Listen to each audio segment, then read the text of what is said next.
यहाँ काफ़ी नौजवान भी हैं, उनके अभिभावक भी हैं। पिछले दिनों जम्मू कश्मीर प्रशासन ने संपत्ति कर लगाने का फैसला किया, प्रॉपर्टी टैक्स। मित्रों, मैं आपसे कहना चाहता हूँ कि देश के सभी राज्यों में, सभी शहरों में ये संपत्ति कर, प्रॉपर्टी टैक्स बहुत पहले से लगा हुआ है।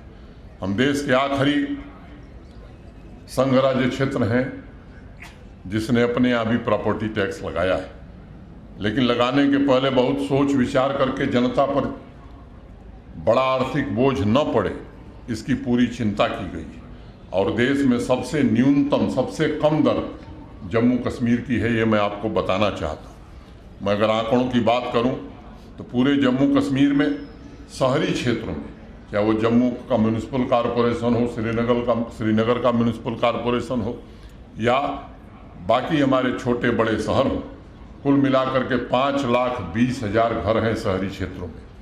इन 5,20,000 घरों में 2,06,000 घर जो हैं वो 1,000 वर्ग फुट 1,000 स्क्वायर फीट से कम के हैं। उन पर कोई कर नहीं लगाया गया है।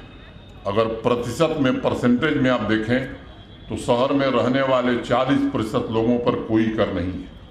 इसी प्रकार 2,03,600 ऐसे घर हैं जो 1,000 से 1,500 वर्ग फुट 1,000 square feet to 1,500 square feet, और इन पर कर अधिकतम 1,000 रुपये का होगा, और 1,000 भी केवल जम्मू और श्रीनगर में होगा।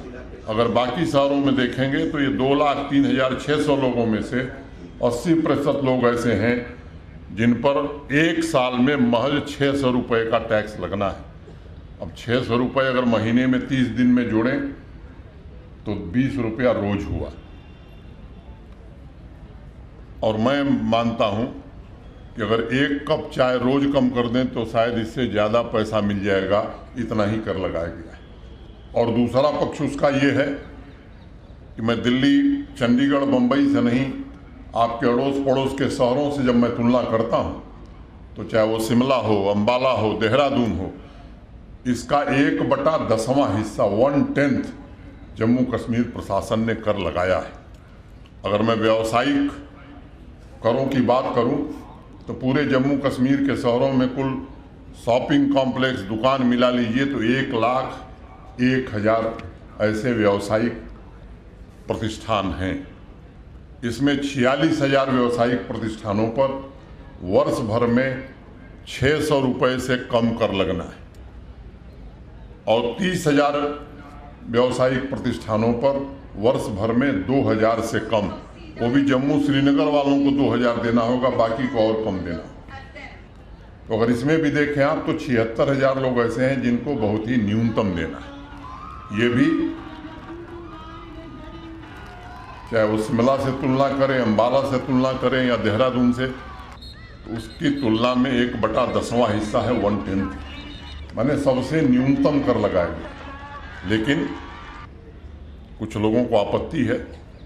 मैं आज इस मंच से कहना चाहता हूं कि किसी के बेहतर सुझाव का हम स्वागत करते हैं। अगर किसी को लगता है कि कोई बेहतर सुझाव उसके पास है, वो जरूर दे, जरूर विचार किया जाएगा। जम्मू कश्मीर के सामान्य नागरिक की कोई भी तकलीफ होगी उस पर संवेदनशीलता से विचार किया जाएगा, समाधान भी किया जाएगा। लेकिन एक बात मैं आपसे ये जरूर कहना चाहता हूँ, जिन लोगों ने बम्बई, दिल्ली में घर बनाए, वहाँ शॉपिंग कॉम्प्लेक्स बनाए, वहाँ हर साल 5 लाख रुपया टैक्स दे रहे हैं, और जम्मू कश्मीर में 2,500 देने में उन्हें दिक्कत हो रही है, ये व्यवस्था कैसे चलेगी? और यही वो लोग हैं जो जम्मू कश्मीर की आवाम को भड़काने की कोशिश करते हैं, अपने हित साधनों के लिए, आपके हितों के लिए नहीं। और इसलिए मैं आप सबसे निवेदन करना चाहता हूँ, खासतौर से नौजवान पीढ़ी से मैं कहना चाहता हूँ कि अपने अभिभावकों को इस बात के लिए तैयार करिए। एक पता नहीं किन परिस्थितियों में यहाँ एक मानसिकता कुछ लोगों ने बना दी थी कि भारत को कोई टैक्स नहीं देना है, और मैं आपसे कहना चाहता हूँ कि ये चंद लोग हैं जो आपको भी इस षड्यंत्र में फंसाना चाहते हैं। उनके षड्यंत्र में फंसने की जरूरत नहीं है। हम भारत के वासी हैं, हम भारत के नागरिक हैं। भारत के दूसरे राज्यों में बनी हुई बिजली का हम प्रयोग करते हैं, भारत सरकार के पैसे से ही जम्मू कश्मीर में आज 1 लाख करोड़ रुपए के हाईवे और टनल का निर्माण हो रहा है।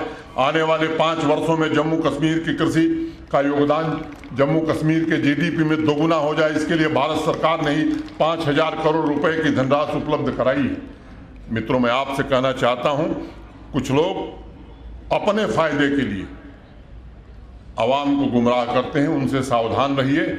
और मैं कह रहा हूं, आपसे जिम्मेदारी से कह रहा हूं, किसी भी सामान्य आदमी को, सामान्य मजदूर है, सामान्य व्यवसायी है, सामान्य कृषक है, सामान्य नौकरी करने वाला कर्मचारी, उसकी कोई भी तकलीफ है, हम सुनने के लिए, विचार करने के लिए, परिवर्तन करने के लिए तैयार हैं। लेकिन ये 1,000-2,000 लोग जिन्होंने जम्मू कश्मीर को अपने हितों के लिए चलाया है, अपने आने वाली 5-5 पीढ़ियों के लिए संपत्ति खड़ी की है, उनके लिए अब जम्मू कश्मीर चलने वाला नहीं है। यही बात कहते हुए और आप नौजवानों के लिए 2 पंक्तियां कह के अपनी बात मैं खत्म करूंगा। कुछ लोग तुम्हें समझाएंगे, वो तुमको खौफ दिलाएंगे। कुछ लोग तुम्हें समझाएंगे, वो तुमको खौफ दिलाएंगे। जो है वो भी खो सकता है, इस राह में रहजन है इतने। रहजन माने डाकू। कुछ और यहाँ हो सकता है, अरे कुछ और तो अक्सर होता है, पर तुम जिस लम्हे में जिंदा हो, वो लम्हा तुमसे जिंदा है। ये वक्त नहीं फिर आएगा, तुम अपनी करनी कर गुजरो। जो होगा देखा जाएगा, जो होगा देखा जाएगा। बहुत बहुत धन्यवाद। जय हिंद।